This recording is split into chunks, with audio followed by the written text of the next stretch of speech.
আসসালামু আলাইকুম গাইস, সবাই কেমন আছেন? আজকে আমাদের ইফতার একদম ভাজা খাবার ছাড়া, শুধুমাত্র আপনার ফ্রুটস এবং হেলদি খাবার দিয়ে আজকে আমাদের ইফতার।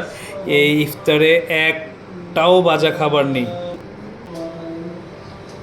এটা হলো আমাদের ডিটক্স ওয়াটার।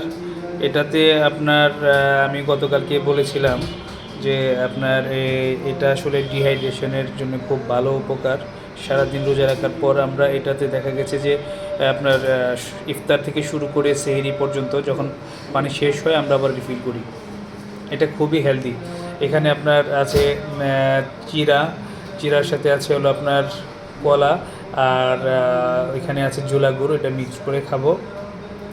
এখানে আছে আপনার দুই রকম শরবত, ট্যাঙের শরবত আছে, আছে হলো আপনার সিয়া সিড, এখানে আছে শাক, আছে আপনার কলা, এখানে আপনার সালাদ আছে, এখানে আছে হলো আপনার তরমুজ, আর এখানে আপনার কিছু ফ্রুটস।